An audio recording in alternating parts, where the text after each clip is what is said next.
اعوذ باللہ من الشیطان الرجیم بسم اللہ الرحمن الرحیم الحمد للہ الذی نور قلوب العارفین بنور معرفتہ واثبت فؤاد انبیائہ واولیائہ بقصص الانبیاء والمرسلین وأكمل إيمان المسلمين والمؤمنين بولاية علي أمير المؤمنين عليه السلام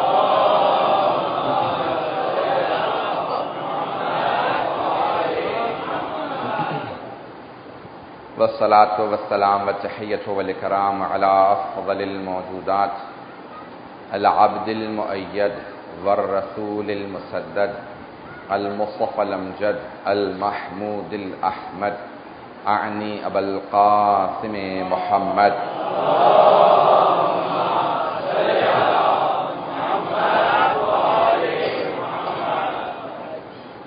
وعلى روحه ونفسه وسهره ووصيه سید الاتقیاء والاصفیاء مولا الموالی امام المتقین علی بن ابی طالب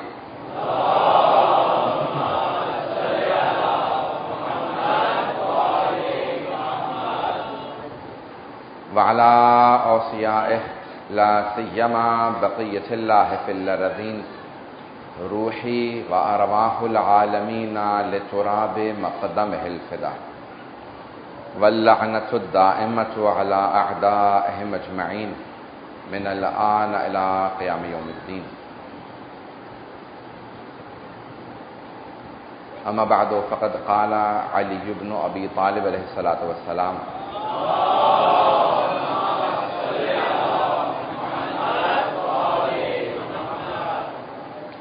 الحمد لله الذي لا يبلغ مدحته القائلون ولا يحصي نعماءه العادون ولا يؤدي حقه المجتهدون. صدق مولانا علي بن أبي طالب صلوات.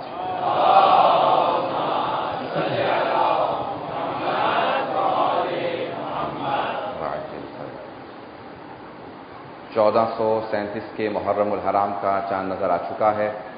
پوری دنیا میں صف ماتم برپا ہے اور اس وقت دنیا کا کوئی ایسا ملک نہیں ہے، کوئی ایسا بر اعظم نہیں، کوئی ایسا خطہ نہیں کہ جہاں ذکر سید الشہداء نہ ہو رہا. اور اہل بیت علیہ السلام کا یہ خاص کرم ہے ان تمام لوگوں پہ کہ جو اہل بیت علیہ السلام کے ذکر سے وابستہ ہیں، ان کی خوشیوں میں خوش ہوتے ہیں، ان کے غم میں غم مناتے ہیں، حتیٰ اپنی خوشیوں کو بھی اہل بیت کی خوشیوں سے وابستہ کرنے کی کوشش کرتے ہیں اور اپنے غم میں بھی صرف ذکر محمد و آل محمد کرتے ہیں. عزیزان گرامی، اس عشرے کا عنوان جو مجھے دیا گیا ہے وہ نہج البلاغہ ہے، اور 10 دن میں یا 10-12 مجالس کے اندر نہج البلاغہ سے انصاف نہیں کیا جا سکتا. تو میں یہ نہیں کہوں گا کہ میں پورے نہج البلاغہ کو آپ کے سامنے پیش کروں گا، بلکہ یوں عرض کروں گا کہ میں نہج البلاغہ سے کوشش یہ کروں گا کہ آپ سب کو آشنا کر دوں.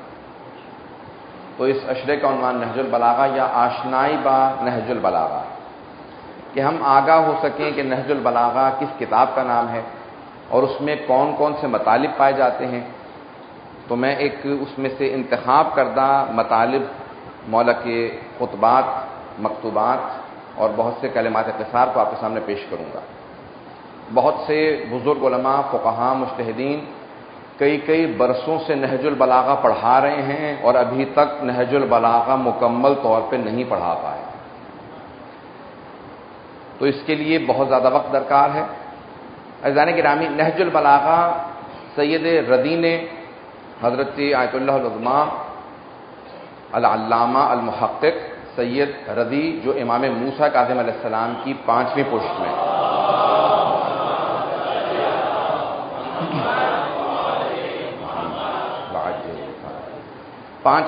میں ہیں، امام موسیٰ بن جعفر علیہ السلام کی 7ویں امام علیہ السلام کی 5ویں پشت میں 4 نسلوں کا فاصلہ ہے اور امام سے ان کا شجرہ جا ملتا ہے.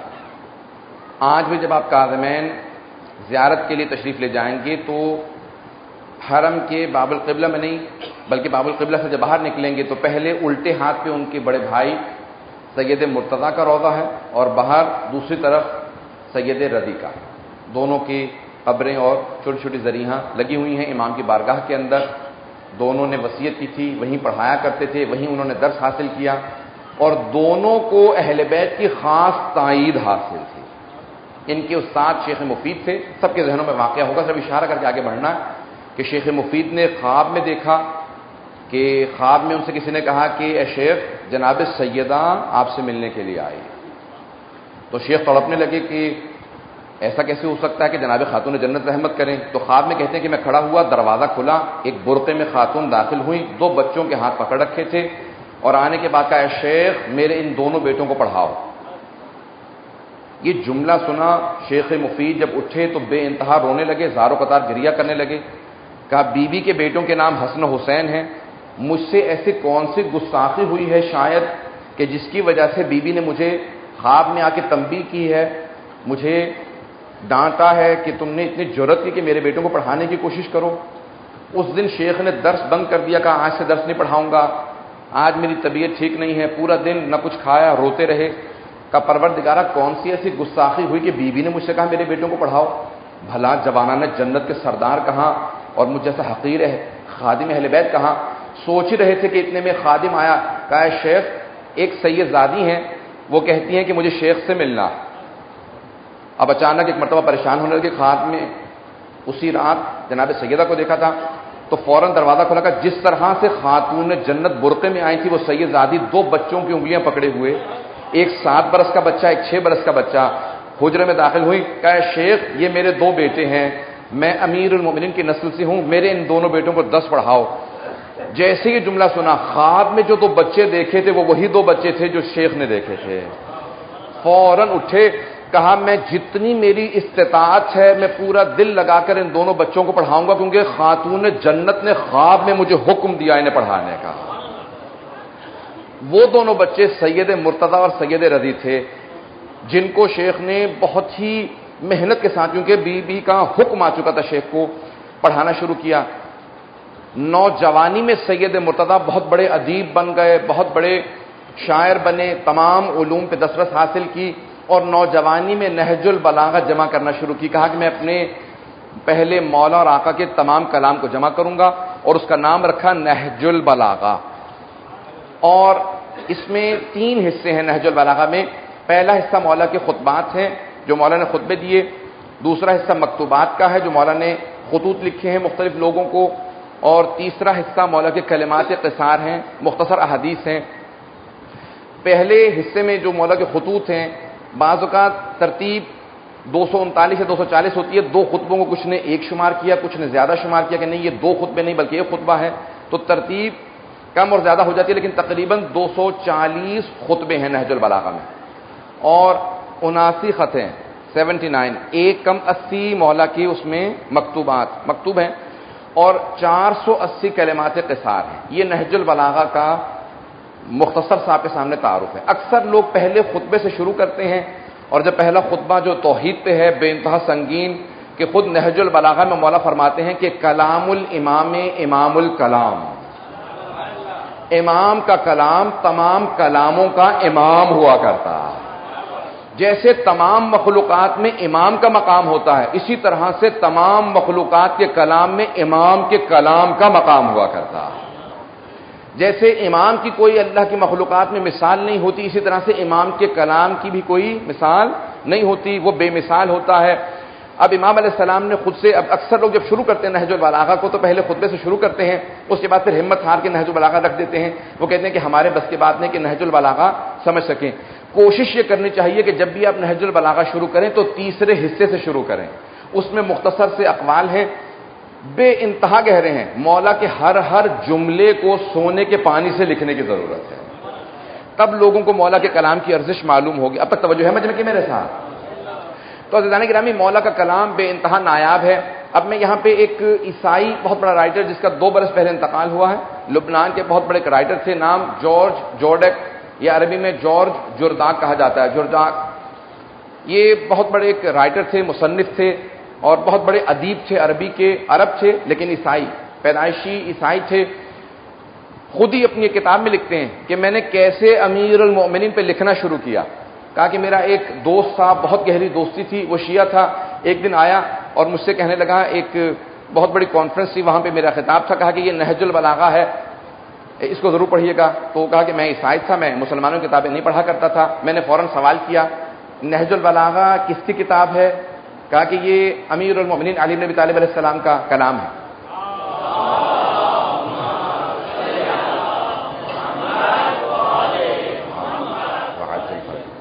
کہا امیر المؤمنین کا کلام ہے۔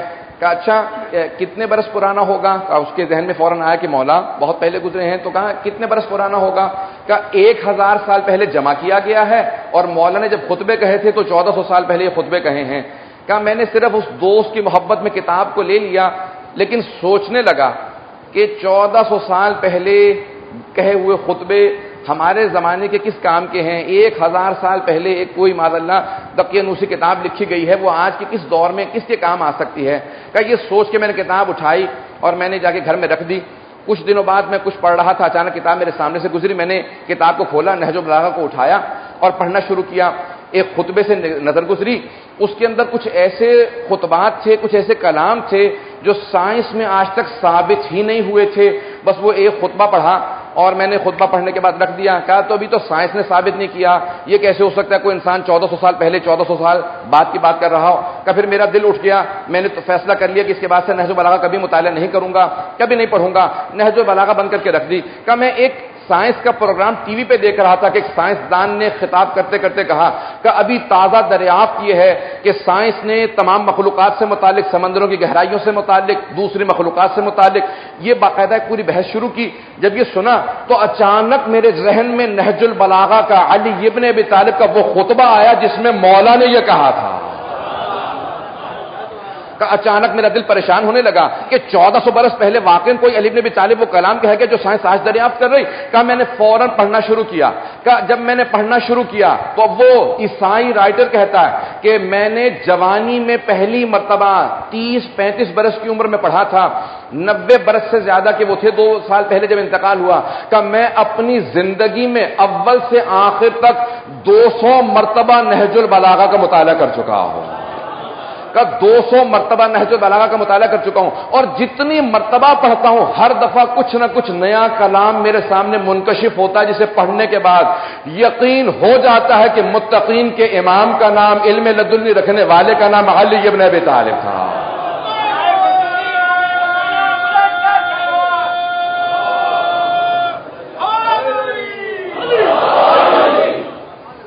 1400 برس پہلے کوئی اس طرح کا کلام کہے عزیزان گرامی کہ جس کے کلام کے اندر وہ گہرائی ہو، وہ متانت ہو، وہ لطف ہو اور وہ علم ہو کہ جو آج سائنس دریافت کر رہی ہے عزیزان گرامی۔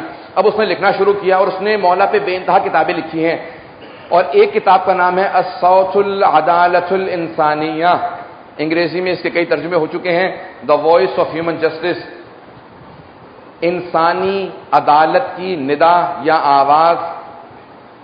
اس نے کتاب کا نام رکھا ہے عدالت انسانی کی آواز۔ کتاب کا نام ہے عدالت انسانی کی آواز۔ وہ کہتے ہیں پوری انسانیت کی عدالت کی آواز کا نام علی ہے۔ کہا اگر تم دنیا میں دیکھنا چاہتے ہو کہ انسانیت کی عدالت کا نام کیا ہے تو کہا سمجھ لو علی بن ابی طالب نام ہے۔ کہا امیر المؤمنین، کہا دنیا کے اندر ایسے بہت سے افراد مل جائیں گے کہ جنہیں شدت ظلم کی وجہ سے قتل کیا گیا، لیکن کائنات میں صرف ایک ایسا پیشوا گزرا، ایک ایسا پیشوا جس کا نام ہے علی بن ابی طالب، جنہیں شدت عدالت کی وجہ سے شہید کیا گیا۔ شدت عدالت، عزیزان گرامی، شدت عدالت کہ مولا کی عدالت کا کوئی پانچ نہ رہ سکا، سب کوئی برداشت نہیں کر پا رہا تھا۔ عزیزان گرامی میں انشاءاللہ پیش کروں گا مطالب کو، آج ایک جملہ کہہ کے آگے بڑھ رہا ہوں اور مولا کے پہلے خطبے سے متعلق کچھ مطالب پیش کروں گا۔ اب جب نہج البلاغہ سوچنے لگتا ہوں تو مطالب بہت سے ذہن میں آ رہے ہوتے ہیں، سارے مطالب پیش کرنا میں نے پہلے کہہ دیا، اشرے کی اس ایک اشرے میں گنجائش نہیں سارے مطالب پیش کر سکوں، جتنا ہو سکے گا کوشش کروں گا کہ آپ کے سامنے مطالب پیش کر سکوں، اور انشاءاللہ تعالی امیر المؤمنین اس بیان سے راضی ہوں، ان کے بیٹے امام زمانہ راضی ہوں۔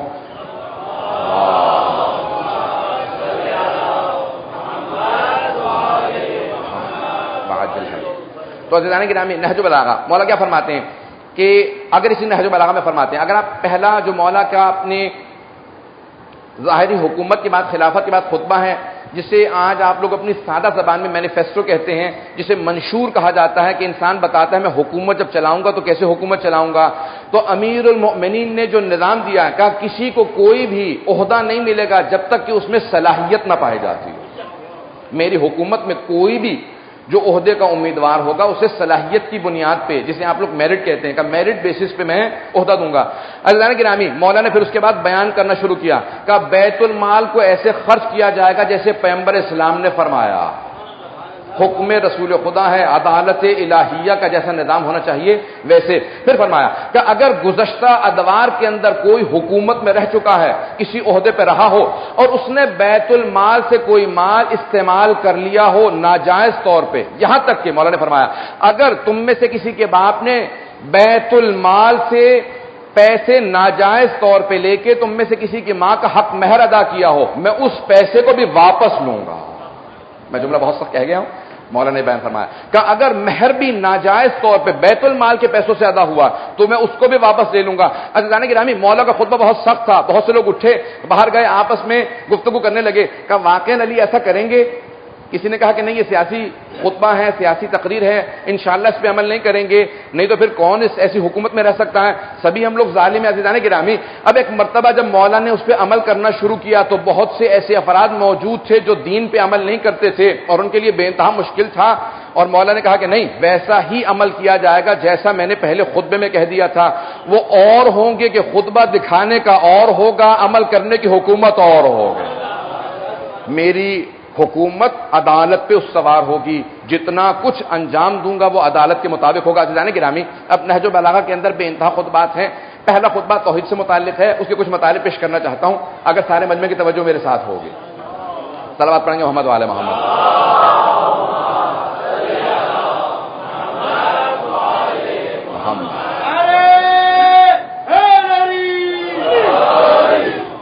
تو عزیزان گرامی میں جانتا ہوں کہ مستورات کو وہاں سے اٹھایا گیا کیونکہ رش بہت زیادہ، بہت سے لوگ کھڑے ہوئے ہیں۔ انشاءاللہ تعالی پہلی شب کی مجلس ہے، آہستہ آہستہ سب لوگ سیٹل ہو جائیں گے۔ کوئی بھی دل میں بات نہ آنے دے کہ بعض اوقات انتظامیہ کے ساتھ کوآپریٹ کریں، اور حالات جیسے ہیں ساری انتظامیہ کے ساتھ کوآپریٹ کرنا بہت ضروری ہے۔ انشاءاللہ تعالی معاونت رکھیں گے، اور جیسا جیسا انتظامیہ کہے گی، کیونکہ وہ لوگ سیکورٹی کے ذمہ دار ہیں، ان کے ساتھ سب لوگ ضرور کوآپریٹ کریں، کیونکہ میں دیکھ رہا ہوں مستورات کو ہٹایا گیا۔ عزیزان گرامی توجہ رکھیے گا، عزیزان گرامی نہج البلاغہ مولا کے سارے کلام کا نام نہیں ہے۔ اب یہ علمی موضوع ہے، بہت سے بچوں کے لیے تھوڑا سا مشکل ہوگا، لیکن میں سب سے کہوں گا اگر سنیں گے جتنا سادہ اور آسان کر کے پیش کر سکوں گا، وعدہ کرتا ہوں اتنا سادہ اور آسان کر کے پیش کروں گا۔ لیکن یہ نہج البلاغہ کو آسان بھی جتنا کروں گا پھر بھی تھوڑی بہت اس میں دشواریاں رہیں گی، علمی مطالب رہیں گے۔ عزیزان گرامی یہ سارا کلام نہیں ہے مولا کا جتنا سید رضی کو ملا۔ بہت سے مسلمان اعتراض کرتے ہیں کہ سید رضی نے سند نہیں لکھی، اسانید نہیں لکھی نہج البلاغہ کی، اس لیے معذاللہ یہ ضعیف کلام ہے۔ عزیزان گرامی ہمارے بہت سے علماء نے محنتیں کرنے کے بعد اسانید نہج البلاغہ کے نام سے کتابیں لکھ کے بہت سے مختلف علماء اسلام کی کتابوں سے وہی خطبے دکھا کے ثابت کیا ہے کہ یہ سارا کلام امیر المؤمنین کا کلام ہے، یہ سارا کلام۔ اور سید رضی کو جتنا کلام جہاں سے ملا انہوں نے جمع کر کے لکھ دیا، اور کئی مرتبہ ایسا لکھا کہ مولا کا یہ خطبہ ہے اس مقام پہ، اور اس کے بعد لکھا وَمِنْهَا، اس خطبے کا یہ جز ہے، بیچ کا حصہ نہیں ملا، لیکن انہوں نے خیانت نہیں کی، انہوں نے فوراً لکھا کہ میرے پاس خطبے کا پہلا حصہ تھا اور آخری حصہ ہے، درمیانی حصہ اس کتاب کے اندر نہیں موجود تھا، یا کوئی کتاب کا صفحہ لے گیا تھا، انہوں نے لکھ دیا وَمِنْهَا، اس خطبے کا یہ جز ہے۔ عزیزان گرامی اس وقت ایک بہت بڑے عالم دین ہیں، ان کے اجداد بڑے بڑے مراجع تقلید گزرے ہیں، جناب حجت الاسلام والمسلمین سید صادق موسوی، ایران کے ہیں، مشہد کے ہیں، لیکن رہتے لبنان میں بیروت میں ہیں، تقریباً 7 برس کے ہوں گے، میری ان سے بہت ملاقاتیں ہوئی ہیں۔ 5 جلدوں میں انہوں نے کتاب لکھی ہے جس کا نام ہے تکمیل نہج البلاغہ، تکمیل نہج البلاغہ، یعنی سید رضی کو جو خطبوں کے جز نہیں ملے انہوں نے دوبارہ وہ تمام کتاب خانے، وہ تمام لائبریریاں چھان ماری جہاں پہ پرانی قدیمی کتابیں رکھی تھی، وہاں سے وہ تمام خطبے دوبارہ تلاش کر کے نکالے، اور وہ جز جو نہج البلاغہ کے اندر نہیں تھے ان کو دوبارہ وہاں پہ درج کیا۔ آپ سوچ سکتے ہیں کتنے لوگ اپنی زندگیاں وقف کر دیتے ہیں اہل بیت کے کلام کو سمجھنے کے لیے، اس کو جمع کرنے میں۔ اہل بیت کے کلام کو صرف جمع کرنا، پڑھنا، سمجھنا، سیکھنا انسان کی زندگی میں وہ برکتیں عطا کرتا ہے جو آپ کو پوری زندگی کی محنتوں سے کبھی حاصل نہیں ہو سکتا۔ صرف اور صرف بعض اوقات انسان ایک خطبے کو جب حفظ کرتا ہے، یاد کرتا ہے، تو انسان کو سمجھ میں نہیں آ رہا ہوتا کہ یہ میری زندگی میں تبدیلیاں آ رہی ہیں، یہ برکتیں نازل ہو رہی ہیں، یہ کہاں سے آ رہی ہیں؟ وہ اس ایک خطبے کی برکت ہے جو انسان نے حفظ کیا۔ جب ایک بہت بڑے محدث شیخ عباس قمی سے کسی نے کہا، ایک خاتون نے کہا، توجہ سمجھ میں کہ میرے ساتھ، شیخ عباس قمی جنہوں نے مفاتیح الجنان جمع کی ہے، یہ دعائیں، ائمہ کی زیارات سب جمع کی، ان سے ایک خاتون نے کہا میرا بچہ بہت بیمار ہے، ذرا دعا کر دیجئے۔ انہوں نے کہا پانی لاؤ۔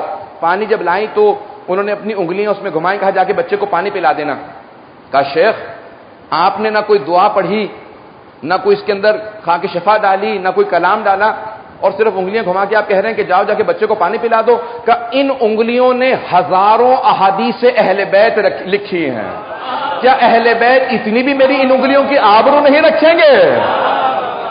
کہ مجھے یقین ہے تمہارے بچے کو شفا مل جائے گی۔ وہ خاتون کہتی ہے کہ جیسے ہی میں نے بچے کو وہ پانی پلایا میرا بچہ اٹھ کے بیٹھ گیا۔ عزیزان گرامی، ہمارے ایمان میں، ہمارے یقین میں کمی ہے، اہل بیت میں کوئی کمی نہیں ہے۔ اہل بیت کے اندر وہ تمام کے تمام اعجاز پائے جاتے ہیں جو کہ اہل بیت میں ہونے چاہیے۔ عزیزان گرامی، آئیے ذرا نہج البلاغہ کے اس پہلے خطبے کے کچھ جملوں کو آج آپ کے سامنے پیش کرنا چاہتا ہوں۔ عزیزان گرامی، مولانا نے توحید سے متعلق بہت سے خطبے کہے ہیں۔ ایک کرس مورٹیمر کے نام سے ایک انگریز ہے جو چند برس پہلے، شاید 8-9 برس پہلے مسلمان ہوا اور اس کے بعد اہل بیت کا ماننے والا بنا، شیعہ ہوا۔ میری اس سے متعدد ملاقاتیں رہیں اور اس سے میں نے پوچھا کہ تم کس طرح سے شیعہ ہوئے، کیسے ماننے والے بنے اہل بیت کے؟ اس نے کہا میں نے صرف اور صرف چند خطبے پڑھے تھے امیر المؤمنین کے، ان خطبوں کو پڑھنے کے بعد مجھے یقین ہو گیا تھا کہ وہ اہل بیت جو 1400 سال پہلے توحید اس طرح سمجھا سکتے ہیں وہی حق کے راستے پہ ہے، جو 1400 سال پہلے ایسی توحید سمجھا کے جا رہے ہیں کہ اگر آج بڑے سے بڑے کسی سائنسدان کو کہو کہ تمہیں پی ایچ ڈی کی سند دی جائے گی، 3 سال 4 سال 5 سال لگا کے صرف ایک ایسا خطبہ لکھ دو جیسا نہج البلاغہ نے علی ابن ابی طالب نے کہا، کہ صرف ایسا خطبہ لکھ دو، سوچ کے لکھ دو، تو کہا کوئی نہیں لکھ سکتا جو علی ابن ابی طالب نے فی البدیہ کہا ہے۔ فی البدیہ سمجھتے ہیں؟ نوجوانوں کی خاطر عرض کر رہا ہوں۔ عزیزان گرامی، ایک آدمی نے سوال کیا مولا سے، نہج البلاغہ کیا؟ سوال کیا کہ یا علی، عربی زبان میں سب سے زیادہ استعمال ہونے والا حرف کون سا ہے؟ 27 حروف تہجی ہیں، جسے آپ الفابیٹیکل لیٹرز کہتے ہیں، الف سے لے کے یہ تک۔ عربی میں 27 حروف تہجی، الف با تا ثا۔ کہ مولا سب سے زیادہ استعمال ہونے والا حرف کون سا ہے الف سے لے کے یہ تک؟ تو مولا نے مسکرا کے کہا کہ سب سے زیادہ استعمال ہونے والا حرف الف ہے۔ کہ یا علی، آیا ایسا ممکن ہے کہ آپ میرے لیے کوئی ایسا خطبہ لکھیں جس میں الف نہ آئے؟ مولا نے کہا لکھنے کو چھوڑ، سننا شروع کر، میں ابھی ایسا خطبہ دوں گا جس میں الف نہیں آئے گا۔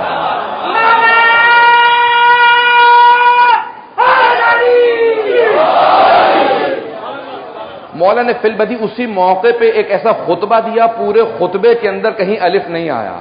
عزیزان گرامی، قرآن کے اندر جب بہت سے لوگ تلاوت کر رہے تھے تو اعراب نہیں تھے، غلط پڑھ رہے تھے، مولانا کا اعراب لگاؤ۔ ابو الاسود دؤلی سے کہا میں بتاؤں گا اعراب کیسے لگائے جائیں گے، پھر نقطے لگائے، کیوں؟ کیونکہ نقطے نہیں تھے، سین اور شین میں لوگ تمیز نہیں کر پاتے تھے۔ مولانا کا نقطے بتاؤں گا، بے کے نیچے 1 نقطہ، تے کے اوپر 2 نقطے، تے پہ 3 نقطے، جیم میں، خے میں، دال میں، زے میں، توجہ ہے؟ اتنے نقطے ہیں۔ ایک آدمی نے جب نقطے دیکھے کہا مولا اب تو ممکن ہی نہیں رہا کہ کوئی ایسا کلام عربی میں کرے جس میں کوئی ایسا حرف استعمال کرے جس میں نقطہ نہ ہو۔ مولا نے کہا ابھی سن، میں ایسا خطبہ دوں گا جس میں کہیں نقطہ نہیں آئے گا۔ عزیزان گرامی، ہم ایسے امام کے ماننے والے ہیں جس کے کلام کو نہج البلاغہ کہا جاتا ہے۔ آج تک دنیا دم بخود ہے، مولا نے فی البدیہ ایسی دعائیں کہی ہیں، ایسے خطبے دیے ہیں کہ جن کو سوچنے کے لیے، سمجھنے کے لیے، ان کی تشریح کرنے کے لیے، شرح لکھنے کے لیے، تفسیر کرنے کے لیے کئی برس کی ضرورت ہے۔ عزیزان گرامی، بہت بڑے بڑے مفسر گزرے ہیں نہج البلاغہ کے۔ ایک نام ہے ابن ابی الحدید معتزلی، اہل سنت کے بہت بڑے عالم ہیں۔ 700-750 سال پہلے 20 جلدوں پہ مشتمل انہوں نے نہج البلاغہ کی تفسیر لکھی ہے، 20 جلدوں پہ مشتمل۔ وہ کہتے ہیں میں جتنی مرتبہ نہج البلاغہ کو پڑھتا ہوں مجھے ہر دفعہ نئے مطالب نظر آتے ہیں. اور اس کے بعد ایک جملہ لکھا، کہا علی کے کلام کو پڑھنے کے بعد یقین ہو جاتا ہے کہ علی کا کلام تحت کلام الخالق و فوق کلام البشر. میں نے ترجمہ نہیں کیا ہے لیکن پھر بھی بہت سے لوگ پہنچ گئے ہیں.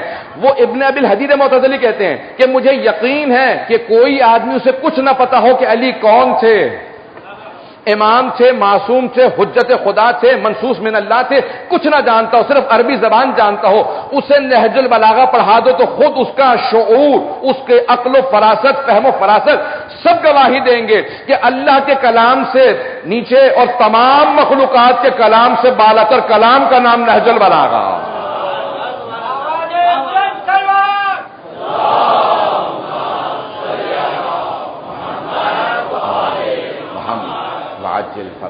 عزیزان گرامی، توحید پہ اتنی دلیلیں دی ہیں مولانا امیر المومنین نے نہج البلاغہ میں، اور سادہ اور آسان بھی اور بہت پیچیدہ اور گہری دلیلیں بھی دی ہیں. جس درجے کا آدمی ہوگا اس کے اس درجے کے حساب سے مولانا نے دلیل دے رکھی ہے. اگر سائنسدان پڑھے گا تو اسے یقین ہو جائے گا کہ نہج البلاغہ میں دلیل میرے لیے توحید کے اوپر موجود ہے. کوئی سادہ آدمی پڑھے گا، ایک سادہ سی دلیل پیش کرتا ہوں اور پھر پہلے خطبے سے متعلق چند مطالب پیش کروں گا. مولا فرماتے ہیں، اے میرے فرزند محمد حنفیہ، اگر اللہ کے علاوہ اور کوئی خدا ہوتا لَأَتَتْكَ رُسُلَهُ تو وہ بھی اپنے رسولوں کو بھیجتا. توجہ کیجیے گا جانے گرامی، مولا فرماتے ہیں اگر اللہ کے علاوہ اور بھی کوئی خدا ہوتا تو وہ بھی اپنے رسولوں کو بھیجتا. 1,24,000 انبیاء، ہر نبی ہر رسول آ کے ایک ہی بات کہہ رہا ہے، لا الہ الا اللہ، اللہ کے سوا کوئی معبود نہیں. ہر نبی کا ایک ہی بات کو دہرانا اور لوگوں کا ان کو مختلف توبیخیں کرنا، سزائیں دینا، سنسار کرنا، آگ لگا دینا، لیکن پھر بھی سب کا ایک ہی جملہ دہراتے رہنا، لا الہ الا اللہ، اس بات کی دلیل ہے کہ اللہ کے علاوہ کوئی معبود نہیں. کیونکہ اگر ہوتا تو وہ کہتا کہ میں بھی اپنے رسولوں کو بھیجتا ہوں، اللہ اپنے سارے کے سارے رسولوں کو بھیج کے اپنے آپ کو منوا رہا ہے، میں بھی اپنے رسول بھیجتا ہوں، اپنے نبی بھیجتا ہوں. کہ سارے انبیاء کا صرف ایک اللہ کے لیے دعوت دینا اس بات کی دلیل ہے کہ ایک معبود ہے. نہیں سمجھا پایا جانے کی مثال کر کے پیش کروں. اگر کوئی بچہ دوڑتا ہوا آئے، مولا فرما رہے ہیں، میں اس کو سادہ مثال دے کے پیش کر رہا ہوں. اگر بچہ دوڑتا ہوا آئے اور آپ سے کہے کہ فلاں مقام پہ آگ لگ گئی ہے تو آپ شاید توجہ نہ دیں. اور اگر دوسرا بچہ آ کے کہے کہ وہاں آگ لگ گئی ہے، آپ تھوڑا سوچنا شروع کریں گے. اور اگر تیسرا بچہ آ کے کہے وہاں آگ لگ گئی، چوتھا، پانچواں، 10واں، 20 بچے آ کے آپ کو کہیں کہ وہاں آگ لگ گئی ہے، اب آپ مجبور ہوں گے کہ جا کے دیکھے گئی، ایسا نہ ہو کہ آگ لگ گئی ہو. عزیزان گرامی، اگر سادہ سے نادان بچے آ کے کہیں کہ وہاں پہ آگ ہے تو آپ جا کے دیکھیں گے. اور اگر 1,24,000 معصوم انبیاء بار بار آ کے ایک جملہ دہرائیں کہ کوئی معبود نہیں سوائے اللہ کے، مولا فرماتے ہیں کہ اگر ایک ہی بات کو 1,24,000 معصوم نبی دہرا رہے ہیں، بیٹا دنیا کو بتا دو اس اللہ کے علاوہ کوئی معبود نہیں جس کے اتنے مرسلین آ کے بتا رہا ہے. کتنی سادہ لیکن کتنی گہری گفتگو ہے. مولا ہر انسان کے درجے کو دیکھ کے ویسا کلام کرتے ہیں. جیسا آدمی آگے سوال کرتا ہے مولا اس کے حساب سے، بچے کو سمجھانا چاہیں تو بچے کے حساب سے، بزرگ ہو، سائنسدان ہو، عالم ہو، اس کے حساب سے. اور پھر مولا فرماتے ہیں، آئیے ذرا پہلے خطبے کے چند جملے پیش کرنا چاہتا ہوں. الحمدللہ الذی لا یبلغ مدحتہ القائلون. مولا فرماتے ہیں اگر تمام تعریفیں کرنے والے جمع ہو جائیں تاکہ اللہ کی تعریف کر سکیں، اس کی مدح و ثنا کر سکیں، اس کی حمد بجا لائیں، تو کہا سب کی کوششیں ختم ہو جائیں گی لیکن اللہ کی تعریف کوئی نہیں کر سکے گا. الحمدللہ الذی لا یبلغ مدحتہ القائلون کا جتنے بولنے والے ہیں وہ جتنی بھی تعریفیں بجا لائیں، کا تعریف اس خدا کی کہ جس کی تعریف کرنے والے تعریف بیان نہیں کر سکتے. ولا یحصی نعماءہ العادون. اور اگر تمام کے تمام نعمتوں کو گننے والے اللہ کی نعمتوں کو گننا شروع کریں تو سب کا گننا تمام ہو جائے گا، اس کی نعمتیں ختم نہیں ہوں گی. کیا تم گنتے رہو گے اللہ کی کس کس نعمت کو گنو گے؟ عزیزان گرامی، میں کسی شہر میں کہیں مجلس پڑھنے گیا ہوا تھا تو ایک صاحب بالکل ٹھیک تھے، اچانک وہ ایک دن مجلس میں آئے تو ان کی ایک آنکھ نہیں کھل رہی تھی. قریبی تھے، بہت محبت کرتے تھے. میں نے سوال کیا کہ کیا ہوا؟ کہ میں ڈاکٹر کے پاس گیا تھا، انہوں نے کہا کہ یہ جو آپ کی آنکھ کی آئی لڈ کہتے ہیں، یہ آنکھ کے اس کے اوپر مسلز ہوتے ہیں، کہ وہ کام کرنا بند کر گئے، اس لیے میری آنکھ مجھے اٹھانا پڑتا ہے دیکھنے کے لیے، وہ خود بخود گر جاتی ہے. یہ جو آنکھ کے اوپر آنکھ کا پردہ ہے، کہ اب اس میں طاقت نہیں رہی، اب وہ دوبارہ کچھ آپریشن کریں گے اور طاقت دیں گے. تو میں ان کو دلاسا دینے لگا کہ نہیں مولانا، مجھے آج یہ مولا کا فرمان سمجھ میں آیا ہے کہ اللہ کی کس کس نعمت کو گننا چاہو گے تم گن نہیں پاؤ گے. کہا ہمارے جسم میں صرف چہرے پہ بتایا ہے مجھے ڈاکٹروں نے کہ کئی ہزار مسلز ہوتے ہیں جو استعمال ہو رہے ہوتے ہیں بولنے کے لیے، رونے کے لیے، مسکرانے کے لیے. عزیزان گرامی، اگر ہم اپنے صرف جسم میں گننے پہ آئیں تو ہم اللہ کی نعمتوں کو نہیں گن سکتے. مولا فرماتی ہیں اگر تمام گننے والے جمع ہو جائیں تو نعمت الہی کو لوگ نہیں گن پائیں گے. نعمتیں جتنی بھی نعمتیں ہیں کہ نعمت الہی کو کوئی گن نہیں سکتا. ولا یؤدی حقہ المجتہدون کا کوشش کرنے والے، یہاں مجتہد بے معنی لغوی اصطلاحی معنی میں نہیں. مجتہد یعنی وہ نہیں کہ جو اجتہاد کرے، بلکہ مجتہد یعنی جو کوشش کرے لغوی معنی میں. مولا فرماتے ہیں اگر تمام کوششیں کرنے والے جمع ہو جائیں، ولا یحصی نعماہ العدون ولا یؤدی حقہ المجتہدون کا اگر تمام کوششیں کرنے والے جمع ہو جائیں تو اللہ کا کوئی حق ادا نہیں کر سکتا. پتہ نہیں جملوں کو پہچان پا رہا ہوں کہ نہیں، صرف ترجمہ کر رہا ہوں. اگر صرف پہلے خطبے کا ترجمہ ہی پیش کر دوں تو بہت مشکل ہے. دانے گرامی آئیے ذرا جلدی پیش کروں گا. مولا فرماتے ہیں کہ دین میں سب سے پہلی چیز کا نام ہے کہ اللہ کی معرفت حاصل کرو، اور اس کی معرفت حاصل کرنے کا حق یہ ہے کہ تم اس کی توحید کے قائل رہو، اور توحید کا حق یہ ہے کہ اللہ سے مخلص رہو، اخلاص سے مانو، اسے اپنا رب مانو. کہا جب کہہ رہے ہو نا کہ اللہ سب سے بڑا ہے، اللہ اکبر، نماز میں ہاتھوں کو بلند کرو. آپ نے دیکھا ہے جب ہم ہاتھوں کو بلند کرتے ہیں عدالت میں جائیں نا تو ہاتھ اٹھا کے قسم کھائی جاتی ہے، جو کچھ کہوں گا سچ کہوں گا، سچ کے سوا کچھ نہیں کہوں گا. مولا فرماتے ہیں جب دونوں ہاتھ اٹھا کے کہو کہ اللہ سب سے بڑا ہے، اللہ اکبر، اللہ سب سے عظیم ہے، تو کم از کم نماز میں جھوٹ نہ بولو، دل سے کہو پروردگارہ تو سب سے باعظمت ہے. کہ توحید کیا ہے، اعکاش کے نہج البلاغہ کے خطبے اگر ہمیں سمجھ میں آ جائیں، میں اعکاش پیش کر سکوں، صرف ترجمہ صحیح طرح سے پیش کر سکوں. مولا توحید کو بیان کرتے ہیں کہ یہ ساری کائنات سجانے والی ہستی کا نام اللہ سبحانہ و تعالیٰ ہے. اذان گرامی تھوڑی سی توجہ کیجیے گا. مولا فرماتے ہیں کہ اس نے اس طرح سے دنیا کو خلق کیا کہ اس کے سامنے کوئی مثال پہلے موجود نہیں تھی. اگر کہیں نا کہ اسی امام بارگاہ جیسا ایک اور امام بارگاہ بناؤ، ایک آرکیٹیکٹ آئے گا، انجینئر آئے گا، بلڈر آئے گا، سب آئیں گے، آ کے دیکھیں گے کہ کیسے بنایا گیا، کون سی دیوار کہاں، کیسے لائٹیں کہاں پہ، فلور کیسا بنا تھا. ہر چیز کو دیکھنے کے بعد اس کی کوشش کریں گے کاپی کی جائے. عزیزان گرامی، مولا فرماتے ہیں اللہ کے سامنے اس پوری کائنات کی کوئی مثال موجود نہیں تھی جب بنا رہا تھا. اور کہا کہ پہلی مرتبہ میں جب بنا رہا تھا تو تجربے سے سیکھ نہیں رہا تھا کہ غلطیاں کرتے کرتے سیدھا کرتا چلا جاؤں. کب بغیر تجربے کے، بغیر مثال کے جو اس کائنات کو بنائے اسے خدا کہا جاتا. کہ اس کے سامنے نہ کوئی مثال موجود تھی، نہ اس کے سامنے تجربے کی، کہ اس کے علم میں کوئی چیز کم نہیں ہے کہ جو کبھی سوچے. کہ مخلوقات کے تمام اعمال کو اپنے علم سے جانتا تھا، علوم کے، اس کے علم کے اندر تمام مخلوقات کے سارے اعمال تھے. اس کے باوجود اس کی بڑائی تھی، گناہوں کو دیکھنے کے باوجود تمہیں خلق کر دیا. اگر چاہتا تو خلق نہ کرتا. کہ اگر خلق نہ کرتا کسی میں جرت نہیں تھی کہہ دیتا کہ مجھے خلق کیوں نہیں کیا. اور اگر کسی کو پتھر بنا دیتا اس میں جرت نہیں تھی یہ کہتا مجھے انسان کیوں نہیں بنایا. جانور بناتا تو یہ جرت نہیں تھی کہتا مجھے تُونے پودا کیوں نہیں بنایا. کہ اللہ نے تمہیں سب سے پہلے شکر ادا کرو کہ پروردگارہ تیرا شکر کہ تو نے خلق کیا، اگر نہ بناتا تو میں نہ ہوتا. خلق کرنے کے بعد تو پروردگارہ تیرا شکر، تو نے انسان بنایا، حیوان بنا دیتا تو میں کیا کر لیتا. کہا بنا دیا انسان، اس کے بعد شکر ادا کرو پروردگارہ تو نے عقل و شعور عطا کیا. اس کے بعد کہو کہ پروردگارہ عقل و شعور دیا تھا، اگر ایمان نہ دیتا تو میں بھی مشرکین و کفار کی طرح ہوتا. پروردگارہ تیرا شکر تو نے ایمان عطا کیا، پروردگارہ تیرا شکر تو نے علی جیسا امام عطا کیا.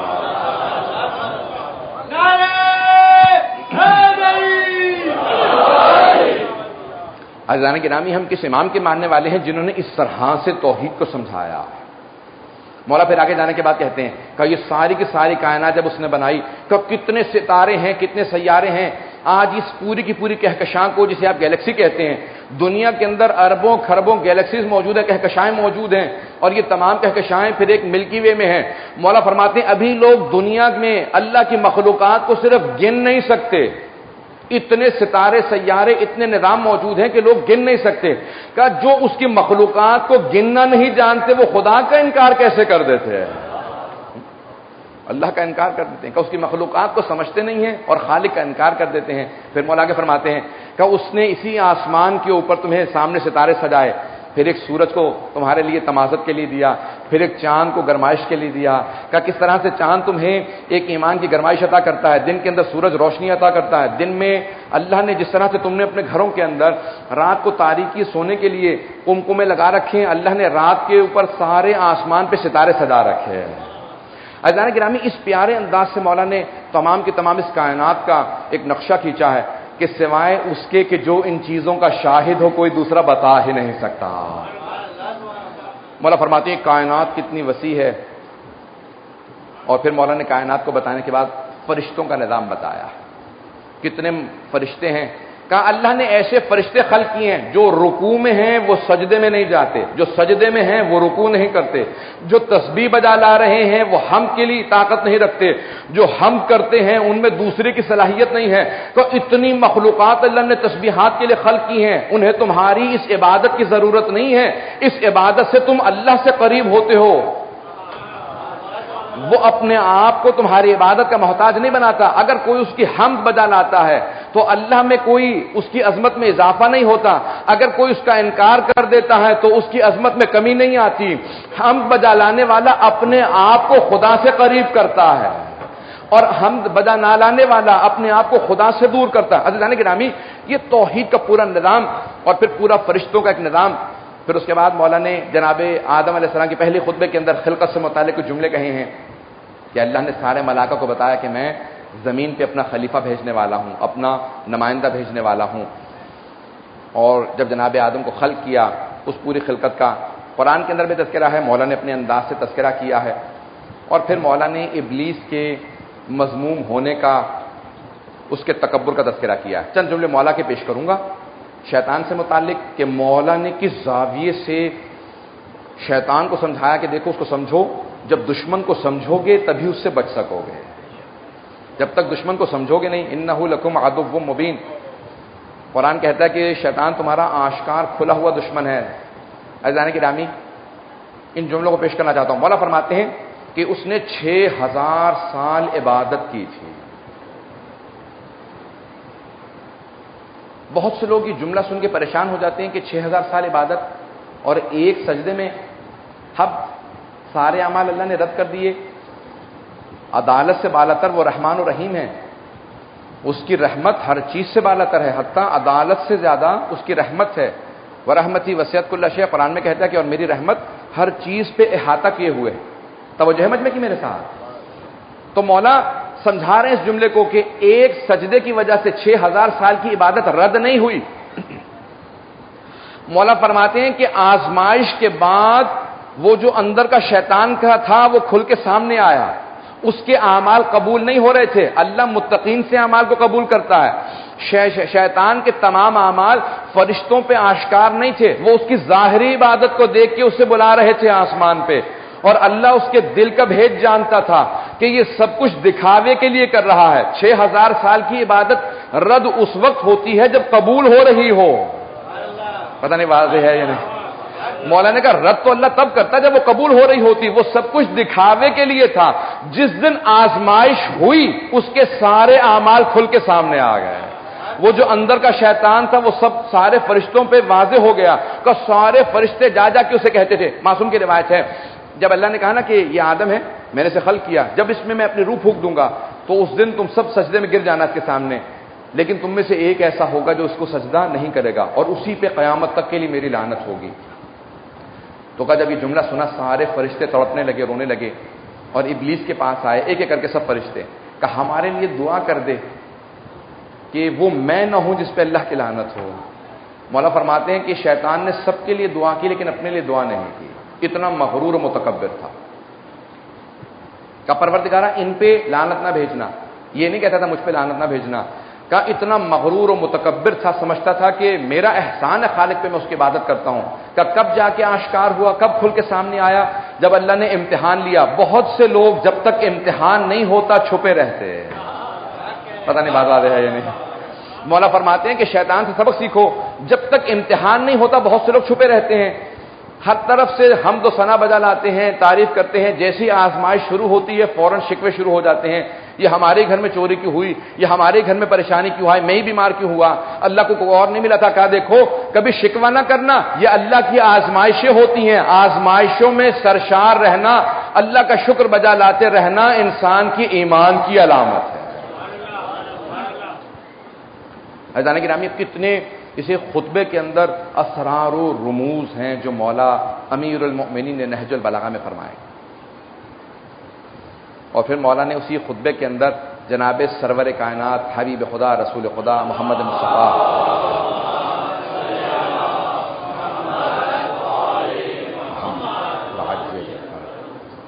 ان کی عظمت کو بیان کیا۔ عزیزان گرامی، ان خطبوں کے اندر آئیے ذرا میں انشاءاللہ آنے والے دنوں میں پیش کروں گا تفصیل سے، ان خطبوں کے اندر کس تفصیل سے مولا نے جناب ختم مرتبت کا تعارف کروایا، ان کی عظمت کا اور ان کے اس شجرے کا، اور جناب ختم مرتبت کی شجاعت کا، ان کے جود و سخاوت کا، جود و سخا یعنی سخاوت، جناب ختم مرتبت کتنے کریم تھے، کہ اپنے دشمن سے بھی جب پیش آتے تھے تو سخاوت کے ساتھ پیش آتے تھے، شہامت و شجاعت کے علاوہ کا کریم تھے، دشمن پہ بھی کرم کرتے تھے،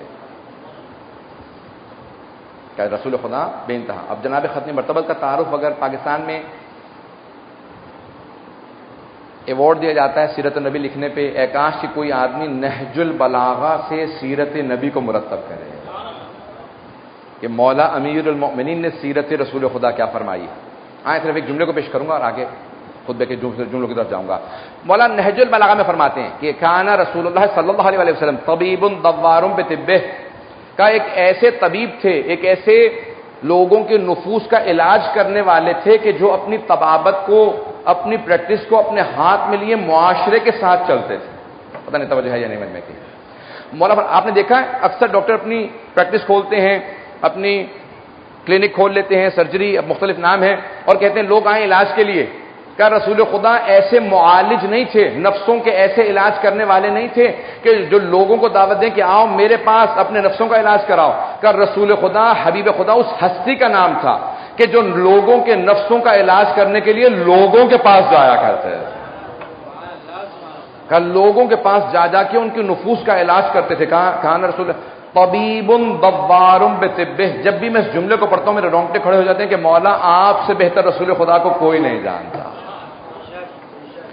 یا امیر المؤمنین، آپ کی عظمتوں کو سلام ہو، آپ نے رسول خدا کو سمجھایا بھی تو ایک نئے زاویے سے سمجھایا ہے۔ طبیب دوار بطبہ، کا خود سے اپنی طبابت ہاتھ میں لیے، کا اتنی محبت رکھتے تھے مخلوقات کی ہدایت کے لیے کہ گھر گھر جا کے لوگوں کو خود سے پکار کے بتاتے تھے کہ تمہیں خالق نے ندا دی ہے، تمہیں اللہ نے بلایا۔ کہا کہ وہ منتظر نہیں رہتے تھے کہ لوگ ان کی طرف آئیں، لوگوں کی طرف جاتے تھے، کہ لوگوں کو جا کے۔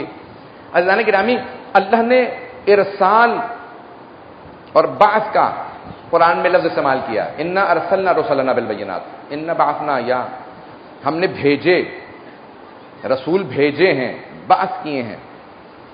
مولا فرماتے ہیں کہ اللہ نے بھیجا انبیاء کو، رسول خدا حتیٰ کفار و مشرکین کے جب عذاب سے متعلق سوچتے تھے تو روتے تھے کہ پروردگارا میں چاہتا ہوں کہ ان سب کو ہدایت ہو جائے۔ وہ اللہ جو ارحم الراحمین ہے وہ کہہ رہا ہے کہ اگر میرے رحم کا سب سے باعظمت مثال کو دنیا میں دیکھنا چاہتی ہو تو میرے حبیب رحمت للعالمین کو دیکھ۔ کس طرح سے مولا نے جناب ختم مرتبت کے اس رویے کو پیش کیا۔ جملے کو پیش کرنا چاہتا ہوں، فضائل کا جملہ ہے۔ میں جانتا ہوں کہ نہج البلاغہ بہت سے جب سن کے آئیں گے تو یہی سوچیں گے کہ مولا کے بے انتہا فضائل آئیں گے، مولا کے علوم کے جتنے فضائل ہیں یہاں پیش کروں گا، لیکن ایک جملہ مولا کی ذوالفقار سے متعلق سن لیجئے۔ جب سوال کیا کسی نے، کہا یا علی، رسول خدا جنگ کیوں نہیں کرتے تھے؟ صرف ایک جنگ میں حنین میں آپ نے تلوار اٹھائی، اس کے علاوہ ہمیشہ امیر المومنین سے کہتے تھے یا علی اب حملہ کیجئے۔ کہا تم نے قرآن نہیں پڑھا؟ کہا قرآن میں رسول خدا کی تلوار کا، شمشیر کا کہاں تذکرہ ہے؟ کہا قرآن میں سورہ انبیاء میں اللہ نے فرمایا ہے کہ وما ارسلناک الا رحمۃ للعالمین، اے میرے حبیب ہم نے آپ کو عالمین کے لیے رحمت بنا کے بھیجا۔ کا رحمت کا تقاضا یہ ہے کہ پھر تلوار نہ چلے کیونکہ وہ رحمت الہی ہیں۔ تو فوراً سوال کرنے والے نے سوال کیا، کہا یا علی پھر آپ نے تلوار کیوں چلائی؟ کہا کیونکہ وہ رحمت الہی سے میں جلال الہی ہوں۔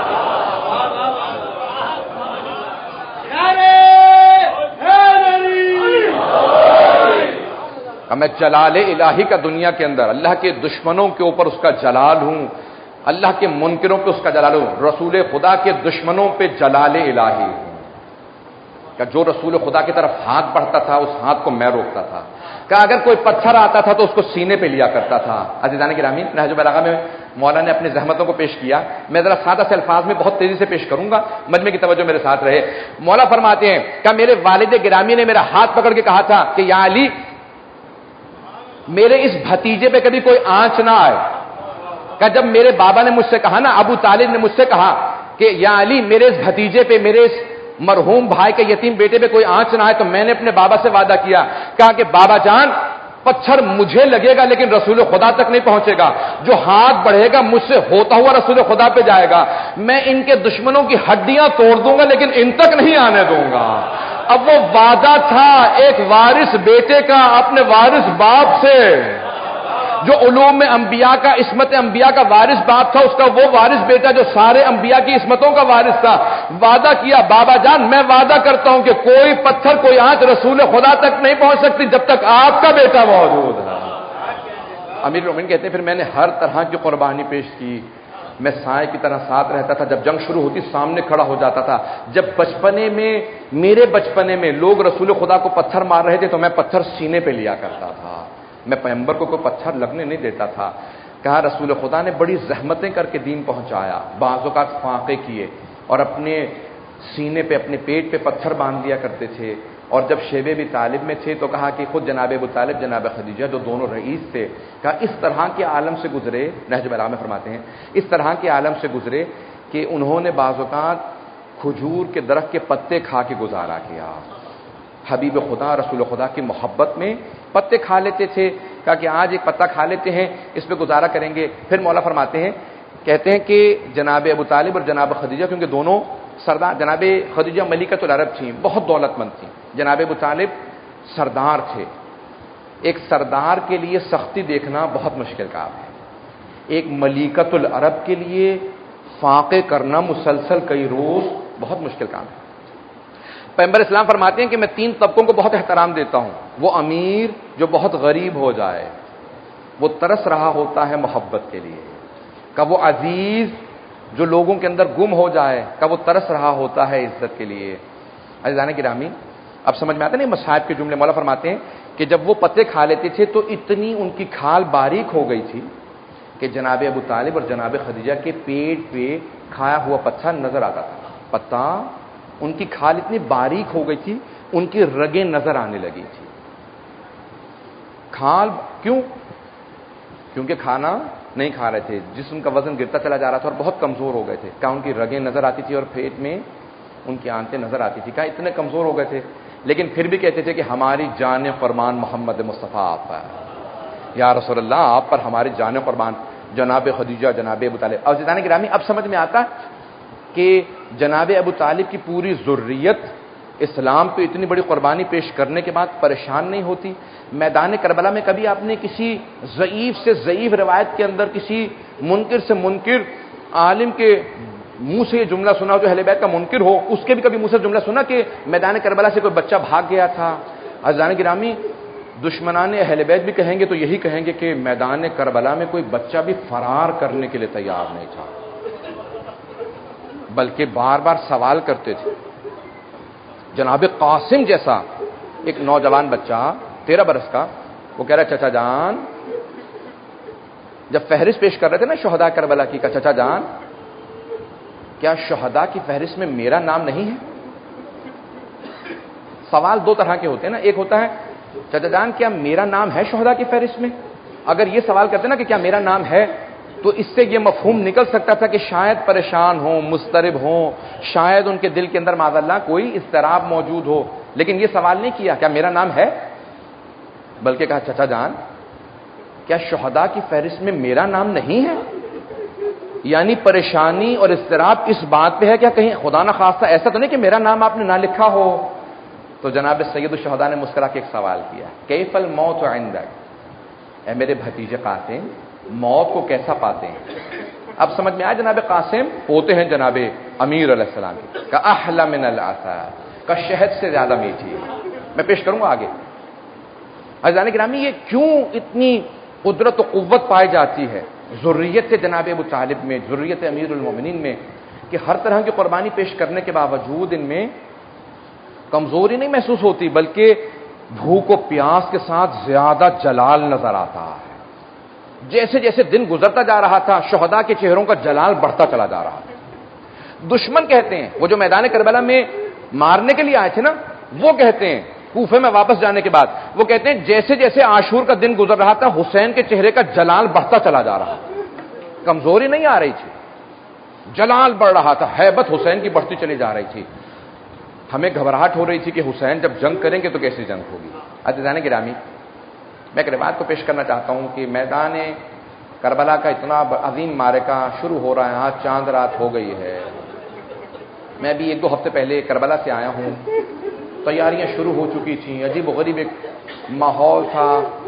جب کوئی کربلا جاتا ہے نا تو دل وہیں رہ جاتا ہے، پھر آنکھوں کے سامنے کربلا چلتی رہتی ہے۔ اب جملوں کو سنیں گے، آپ کے سامنے پیش کروں۔ ہر امام نے یاد کیا ہے میدان کربلا کو۔ امام رضا علیہ السلام ریان ابن شبیب کے ساتھ بیٹھے ہیں، امام کے بہت ہی قریبی، مستند ترین روایات میں سے روایت ہے، ہمارے یہاں مصاحب کی شاید میں نے گزشتہ برس پیش کی ہو۔ ریان ابن شبیب الوقائع والحوادث، مرحوم ملبوبی نے وہاں پہ لکھا ہے اس روایت کو کہ ایک مرتبہ ریان ابن شبیب کہتے ہیں میں امام کی بارگاہ میں پہنچا، دیکھا مولا زار و قطار گریا کر رہے ہیں، اس طرح سے رو رہے ہیں کہ مولا کی ریش مبارک تر ہو چکی ہے، داڑھی آنسوؤں سے بھر چکی ہے۔ میں نے کہا مولا کیا بات ہے، اس طرح سے کبھی آپ کو روتے نہیں دیکھا، اس طرح سے آپ رو رہے ہیں جیسے بچے روتے ہیں ماں کو یاد کر کے۔ تو مولا نے کہا یبن شبیب، اے شبیب کے بیٹے تمہیں نہیں معلوم محرم شروع ہو گیا، تمہیں نہیں معلوم ہمارے جد کی شہادت کے دن آ گئے ہیں۔ میں فوراً تڑپنے لگا، کہا مولا میں نے بھی چاند نہیں دیکھا تھا۔ روایت تو لانی ہے، جملوں کو سنیں گے، کوشش کیجئے کہ ہر آنکھ میں آنسو ضرور آئے۔ معالم مجلس مصائب مجلس ہوتے ہیں۔ کہ مولا میرے ذہن میں نہیں تھا کہ محرم شروع ہو گیا، تو مولا نے روایت تو لانی ہے، مولا نے جملہ کہا یبن شبیب ان کنتا باکین علی شیء فابکی للحسین، اے شبیب کے بیٹے اگر کبھی بھی رونا آئے کسی بھی بات پہ، اپنے ہی مصائب پہ رونا آ رہا ہو تو اپنے غم کو بھلا کے میرے جد حسین پہ رونا۔ کہا میرے جد حسین وہ مظلوم امام ہیں کہ جب بھی میری پھپھیاں ان پہ روتی تھی انہیں تازیانے مار کے چپ کرا دیا جاتا۔ کہا یبن شبیب انہ قتل کالکبش، کہا میرے جد حسین کو ایسے ذبح کیا گیا جیسے ایک گوسفند کو ذبح کیا جاتا۔ اجرکم اللہ، مجھے معاف کیجیے گا سخت جملے پیش کرنے والا ہوں۔ عزیزان گرامی، مولا فرماتے ہیں 8ویں امام مستند ترین روایات میں، روایت پہ کوئی شک نہیں ہے، علماء نے بڑی بحثیں کی، مولا نے یہ الفاظ کی پیش کیے ہیں۔ مولا نے کہا میرے جد حسین کو ایسے ذبح کیا گیا جیسے ایک بھیڑ کو ذبح کیا جاتا۔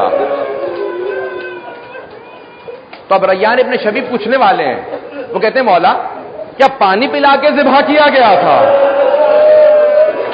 کیا خنجر کو تیز کر لیا گیا تھا ذبح کرنے سے پہلے؟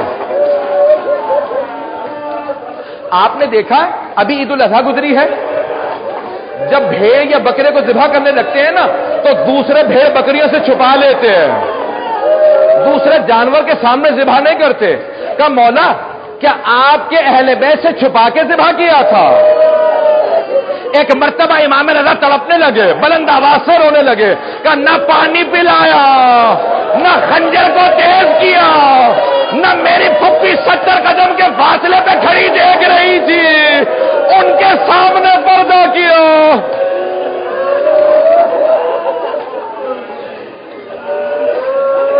کہا مولا جب یہ کوئی چیز نہیں تو پھر کیوں کہا آپ نے؟ علماء بڑی بحث کرتے ہیں، کیوں کہا کہ جیسے ایک گوسفند کو ذبح کرتے ہیں، جیسے ایک بھیڑ کو ذبح کرتے ہیں۔ آپ نے دیکھا جب کوئی آدمی بھیڑ کو ذبح کر رہا ہو تو کوئی روکنے والا نہیں ہوتا، کوئی نہیں کہتا مت ذبح کرو مت مارو، کوئی روکنے والا نہیں ہوتا۔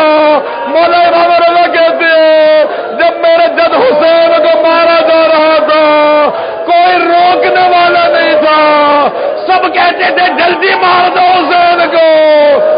ایک مرتبہ میدان کربلا میں زلزلہ آنے لگا. ایک بی بی برقع سر پہ لے کے خیمے سے باہر آئی, دونوں ہاتھ سر پہ رکھے. ایک مرتبہ بی بی فرماتی ہے میں نے چاروں طرف دیکھا, مجھے میرا بھائی نظر نہیں آیا. میں نے دیکھا ایک آدمی بیچ میں کھڑا ہے, سر سے لے کے پاؤں تک زخم ہے. میں نے تڑپ کے دیکھا چاروں طرف سے لوگ تیر مار رہے تھے.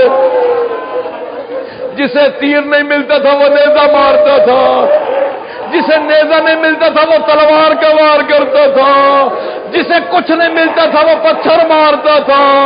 بی بی فرماتی ہے میں نے گھبرا کے کہا انت اخی, کیا آپ میرے بھائی حسین ہیں؟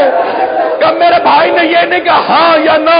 ایک مرتبہ مجھے دیکھا کہ یا زینب ارجعی الی الفسطاط ارجعی الی الخیام, زینب خیمے میں واپس چلی جاؤ, ابھی جب شمر میرے سینے پہ سوار ہوگا.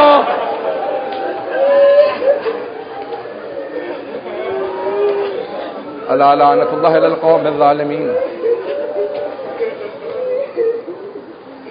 وسيعلم الذين ظلموا أي منقلب ينقلبون. بس بھئی چاند رات ہے, آپ تیار رہیے گا, یہ از ایام مصائب کے ایام. ہاتھوں کو بلند کیجئے. مختصر سی دعا کے لیے میں نے جلدی ختم کر دی ہے مصائب.